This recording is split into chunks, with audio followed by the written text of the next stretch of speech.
Hello everyone, welcome back to Alliance Series Academy's online platform regarding the current affairs of 2021.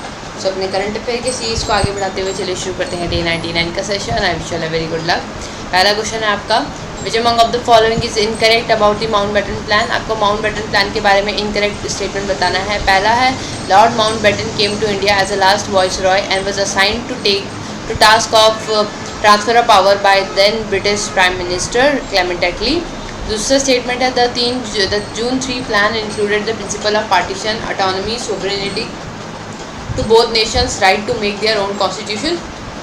Third statement है, above all princely states such as Jammu Kashmir were given the choice to either join India or Pakistan. And the last statement is, this plan was accepted by both Congress but not the Muslim League. आपको बताना है कि इसमें incorrect statement कौन सा है। पहला statement ये कह रहा है कि Lord Mountbatten last voice Roy थे जिनको इंडिया भेजा गया था ताकि वो पावर ट्रांसफ़र कर सकें, और उस टाइम के जो प्राइम मिनिस्टर थे ब्रिटेन के वो थे क्लेमेंट एटली। दूसरा स्टेटमेंट ये कह रहा है कि 3 जून प्लान में आपका पार्टीशन का प्रिंसिपल था, ऑटोनॉमी का प्रिंसिपल था, सोवरेनिटी का प्रिंसिपल था और कॉन्स्टिट्यूशन बनाने का प्रिंसिपल्स थे। थर्ड स्टेटमेंट ये कह रहा है कि इस सबके अलावा इसमें ये भी चॉइस दी गई थी प्रिंसली स्टेट को, जैसे जम्मू कश्मीर को, कि या तो वो इंडिया को ज्वाइन करें या पाकिस्तान को ज्वाइन करें। और लास्ट ये था कि ये जो प्लान था आपका ये यहाँ पे बोथ नहीं आएगा, ये कांग्रेस ने एक्सेप्ट किया था बट मुस्लिम लीग ने एक्सेप्ट नहीं किया था। ओके, सो आंसर होगा इसका डी, विच मीन्स आपका लास्ट स्टेटमेंट गलत है। क्योंकि 15 अगस्त 75th इंडिपेंडेंस डे था, तो आपका जो पूरा न्यूज़पेपर था वो आपको इन्हीं चीज़ों से देखने को मिल रहा था। और ऑब्वियसली आपको 14 अगस्त को पाकिस्तान का इंडिपेंडेंस डे होता है। सो पीएम ने आप हमारे जो है पार्टीशन ट्रॉमा को रिमेंबर करते हुए इसमें पार्टीशन हॉरर रिमेम्बरेंस डे के उसमें बताया। सो इंडिया और पाकिस्तान का पार्टीशन फिर इम्पॉर्टेंट हो जाता है क्योंकि न्यूज़ का पार्ट है तो हिस्ट्री रिपीट कर लेते हैं। माउंटबेटन आपके लास्ट वॉइस रॉय थे जिन्हें इंडिया भेजा गया था। जब इन्हें भेजा गया था तो उस टाइम ब्रिटेन के प्राइम मिनिस्टर थे Clement Attlee.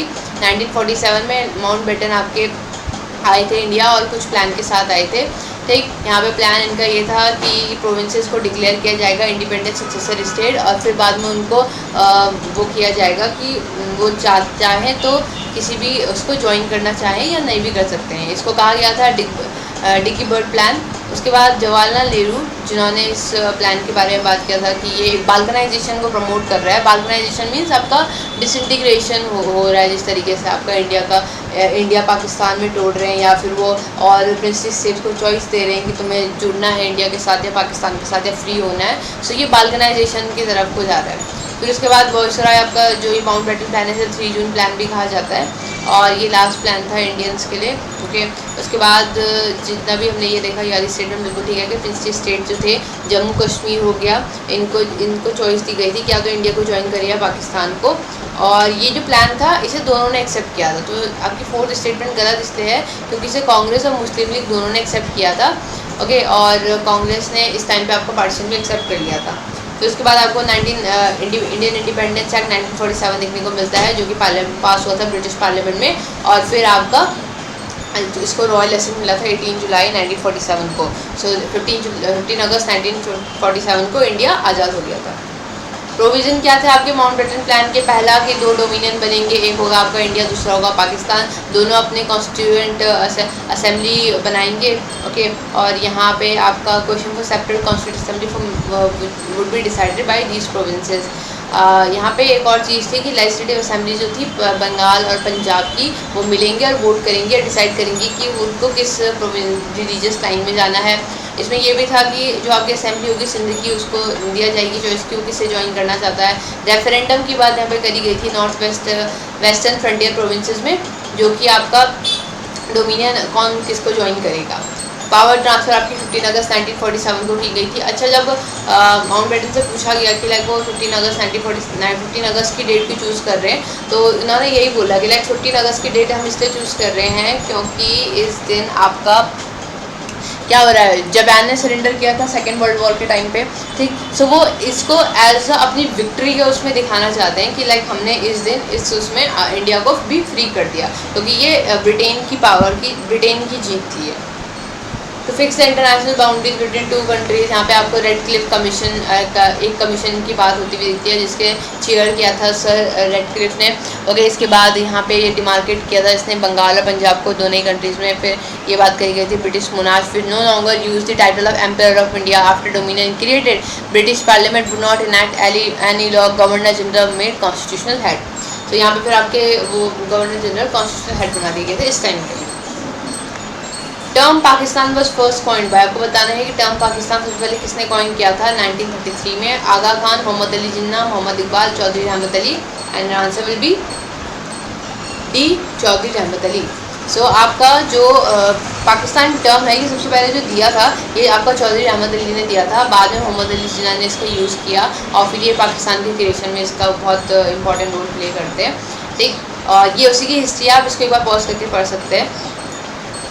Which among of the following is slash are correct? Order of precedence of gallantry award is the Paramvir चक्र, अशोक चक्र, महावीर चक्र, कीर्ति चक्र, वीर चक्र एंड शौर्य चक्र। आपको बताना है कि ऑर्डर ऑफ प्रेसिडेंस क्या सही है क्या गलत है। These gallantry awards are announced twice a year, first on the occasion of Republic and then on the occasion of Independence Day। पहला स्टेटमेंट ये कह रहा है कि आपका ऑर्डर ऑफ प्रेसिडेंस जो गैलेंट्री अवार्ड्स में होता है ये इस तरीके से है, पहला परमवीर चक्र है, फिर अशोक चक्र है, फिर महावीर चक्र है, फिर कीर्ति, फिर वीर चक्र और शौर्य चक्र। और जो दूसरा ये कह रहा है कि ये साल में 2 बार दिए जाते हैं, पहला रिपब्लिक डे में, दूसरा इंडिपेंडेंस डे में। और आपके ऑप्शन है ओनली, बी ओनली, बोथ या none, and answer will be both, दोनों ठीक है। तो ये 9 मिलिट्री पर्सनल अवार्ड है शौर्य चक्र, इसलिए आपके लिए ये इंपॉर्टेंट हो जाते हैं।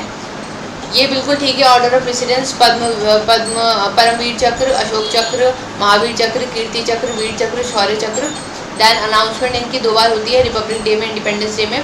शौर्य चक्र आपका आर्म फोर्सेस को दिया जाता है, प्रेसिडेंट इसे अप्रूव करता है। 4 Uttam Yudh Seva medal for top army general including lieutenant Y Joshi and he will soon be the incharge of north western army. Important क्योंकि हर साल दिए जा रहे हैं, इससे नाम इतने ज़्यादा इंपॉर्टेंट नहीं है और IAS के एग्जाम के पर्सपेक्टिव से नहीं है, पर बाकी में आ सकते हैं। और यहाँ पे आपको सेना मेडल्स भी देखने को मिले हैं, बाहर सेना मेडल्स है ना। महिला किसान सशक्तिकरण योजना इज अ सब component of which among of the following government initiative. इसका सब कॉम्पोनेंट है ये। दीनदयाल अंत्योदय योजना, नेशनल रूरल लाइवलीहुड मिशन, इसका सब कॉम्पोनेंट है। आयुष्मान भारत का सब कॉम्पोनेंट है। अटल इनोवेशन मिशन का सब कॉम्पोनेंट है, या फिर नन ऑफ दी अबव। आपको बताना है कि महिला किसान सशक्तिकरण योजना किसका सब कॉम्पोनेंट है। आंसर होगा आपका ए, विच मीन्स आपका दीनदयाल अंत्योदय योजना का ही सब कॉम्पोनेंट है। तो जब हम महिला किसान सशक्तिकरण परियोजना की बात करते हैं तो 2011 में स्टार्ट हुआ था। ठीक, ये दीनदयाल अंत्योदय योजना के अंदर आता है और ये वुमेन की जो कंडीशन है आपकी एग्रीकल्चर में उसको एम्पावर करने के लिए बनाया गया था। यहाँ पर आइडेंटिफाई किया जाएगा महिला को as a kisan and strive to build the capacity of women in the domain of agro ecological sustainable practices. Up to 60% यहाँ पे फंडिंग सपोर्ट आपको गवर्नमेंट के थ्रू देखने को मिलेगा, 90% आपको नॉर्थ ईस्टर्न स्टेट पे देखने को मिलेगा। Consider the following statement about Harappan city of Dholavira. ठीक, तो the first site of ancient Indian civilisation in India to get the tag of UNESCO world heritage site. क्या ये सही है? क्या धौलावीरा पहली वो साइट है जिसको आपका वर्ल्ड हेरिटेज साइट का टैग मिला है? दूसरा, located on the tropic of cancer, क्या ये ट्रॉपिक ऑफ कैंसर पे है? और आपके ऑप्शन है 1 ओनली, 2 ओनली, बोथ 1 2, नीदर 1 और 2, और आपका आंसर होगा सी, बोथ, दोनों ठीक है। तो पहला बिल्कुल ठीक है, ये पहली साइट है जो कि इंडस वैली सिविलाइजेशन की जिससे वर्ल्ड हेरिटेज साइट का टैग मिला है। दूसरा, ये ट्रॉपिक ऑफ कैंसर पे लाइक करती है, बिल्कुल ठीक है। तो धौलावीरा आपकी कच्छ डिस्ट्रिक्ट में पड़ती है गुजरात के, और ये ट्रॉपिक ऑफ कैंसर पे लाइक करती है। यहाँ पे आपकी unlike other Harappan ancient cities normally located near the river, यहाँ पे आपको धौलावीरा एक आइलैंड पे देखने को मिलेगा, खादिर बेड पे। Strategic hardness, different materials, facilitated internal as well as external trade to Magan यहाँ पे आपका मॉडर्न ओमन पेनिनसुला की बात करे जा रहे हैं। तो क्योंकि हरप्पन सिविलाइजेशन जो थी उनका जो ट्रेड होता था वो फॉरेन कंट्रीज़ के साथ भी होता था। Most of the well preserved and remarkable urban settlement आपको यहाँ पे देखने को मिलता है। 1968 में जगतपति जोशी के थ्रू ये डिस्कवर किया गया था। यहाँ पे आपको Ganeriwala, Harappa Pakistan, Rakhigarhi in Haryana of India. Dholavira is the 5th largest metropolis of the Indus valley civilisation. Okay, site आपका यहाँ पे आपको दो पार्ट में देखने को मिलती है, walled city and the cemetery of the west of the city. Walled city में आपका फोर्टिफाइड कैसल होता था, जहाँ पे आपके पहले ceremonial ground, fortified middle ground and lower ground. Series of reservoir भी आपको यहाँ पे मिले हैं ईस्ट में और साउथ ऑफ सिटाडेल में। सिटाडेल जो आपका अपर टाउन होता था, ओके, उसको सॉरी दूसरा होता था ये, ठीक। तो आपको याद रखना है कि यहाँ पे सीरीज ऑफ रिजर्वायर भी मिले हैं east and south of citadel में। Arrange the following island in the direction north to south. आपको नॉर्थ टू साउथ में इनको अरेंज करना है। Natuna island, Paracel island, Spratly island और आपके ऑप्शन है 1 2 3 2 3 1 2 3 1 सॉरी 2 1 3 2 3 1 1 3 2। आपको नॉर्थ से साउथ इनको अरेंज करना है, ओके। सो आपका आंसर होगा इसमें सी, विच मीन्स आपका ये सी मतलब हो गया आपका 2 3 1, विच मीन्स पहले आएगा पार्सल आइलैंड, फिर आएगा स्पार्टली, देन आपका नातूना आइलैंड, ओके। सो अब अगर हम इसकी बात करते हैं, सो यहाँ पे देखते हैं हम, ये रहा आपका स्पार्टली आइलैंड, ये रहा आपका पार्सल आइलैंड, ठीक। सो ये तो हो गए दो आइलैंड। अब तो पहले ऊपर से हमारा पार्सल आ गया, फिर स्पार्टली आ गया। अब जो अगर हम और नीचे की बात करते हैं तो यहाँ हमें नीचे को देखने को मिलता है नातूना आइलैंड। सो ये 9 डैश लाइन के बाहर देखने को मिल रहा है, इस तरफ ये इस आगे साइन पे देखने को मिल रहा है। सो नॉर्थ साउथ में आपका इस तरीके से आपका सीरीज बनेगी। ये बाकी 9 डैश लाइन हमने कई बार डिस्कस किया, इसलिए मैं इसको ज़्यादा नहीं बोल रही हूँ। Which among of the following slash are correct? Prime Minister is the ex-officio chairman of PM Care Fund. The fund consists entirely of voluntary contribution from the individual and does not get any budgetary support. आपको बताना है क्या सही है क्या गलत है, ये ओनली भी ओनली बोथ है ना। पहले कह रहे हैं कि एक्स ऑफिशियल चेयरमैन होगा प्राइम मिनिस्टर आपका पीएम केयर फंड का। दूसरा, ये पूरा वॉलंटरी कंट्रीब्यूशन से बना है, कोई इंडिविजुअल सपोर्ट आपको यहाँ पे देखने को नहीं मिल रहा है। सॉरी, इंडिविजुअल कंट्रीब्यूशन है, बजटरी सपोर्ट नहीं है। आंसर होगा सी, दोनों ठीक है। पहला बिल्कुल ठीक है आपका, यहाँ पे आपका प्राइम मिनिस्टर चेयरमैन होता है, डिफेंस मिनिस्टर भी है, होम मिनिस्टर भी है, फाइनेंस मिनिस्टर भी है। दूसरा, यहाँ पे आपको माइक्रो डोनेशंस भी देखने को मिलते हैं, कोई बजटरी सपोर्ट नहीं है। ये जो फंड होगा ये डिजास्टर मैनेजमेंट में हेल्प करेगा, ठीक। इसका एक्सटेंशन हमें देखने को मिला था जो कि एक बच्चों के लिए लेके आया गया था, ठीक। सक्षम वैली सिचुएटेड है, तो आपको बताना है किसके उसमें सक्षम वैली है। East of Aksai Chin, south of Siachen glacier, north of the line of actual control, west of Srinagar. Answer होगा आपका C, north of line of actual control. So ये रहा सक्षम वैली, ठीक। आपको यहाँ भी ये दिख रही है लाइन्स, ये रहा आपका सियाचिन ग्लेशियर, सियाचिन अक्साई चीन सॉरी, ठीक। फिर यहाँ पे आपको ये LAC देखने को मिल रहा है, ये जो आपको हमें देखने को मिल रहा है ये LAC लाइन है। तो इसके नॉर्थ में हमें देखने को मिल रहा है, इसके नॉर्थ में देखने को मिल रहा है ये ऊपर की तरफ को, इस तरफ को कहीं पे, ठीक। ये रहा आपका सक्षम वैली। फिर और जगह भी देख सकते हैं आप, यहाँ पे ये नुब्रा वैली हो गई आपकी, यहाँ पे कारगिल हो गया, यहाँ पे जो जिला पास हो गया, गिलगित बाल्टिस्तान वाला एरिया हो गया, ये आपकी इधर फिर LOC हो गई, ये काराकोरम पास हो गया, ठीक। यहाँ पे आपको पैंगोंग त्सोंग, ये देखिए पैंगोंग त्सो यहाँ पे होगी, फिर यहाँ पे शियोक होगा, ठीक। Global survey on digital and sustainable trade facilitation is released by, इसे किसने रिलीज़ किया है? World Economic Forum, UNCTAD, WTO, UNESCAP. और आपका आंसर होगा डी, विच मीन्स आपका यूनेस्कैप ने इसको रिलीज़ किया है।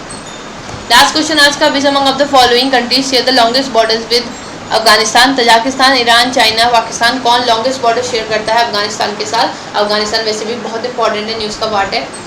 आंसर होगा डी, पाकिस्तान। तो ये देख रहे होंगे आपके, ये अफगानिस्तान है, ये रहा पूरा पाकिस्तान। सो कितनी लंबी बॉर्डर शेयर कर रहा है? ताजिकिस्तान की बहुत छोटी बॉर्डर है, उज्बेकिस्तान की भी कम है, तुर्कमेनिस्तान की भी कम है, ईरान की भी थोड़ी है, ठीक। इंपॉर्टेंट ये है कि इंडिया के साथ भी बॉर्डर शेयर कर रहा है यहाँ पे, ये बहुत थोड़ा सा है। हमें यहाँ पे चाइना देखने को नहीं मिल रहा है, रशिया देखने को नहीं मिल रहा है। So that's it for today. I hope आप लोगों ने अच्छे से परफॉर्म किया होगा। मिलते हैं नेक्स्ट सेशन में। Till then thank you so much.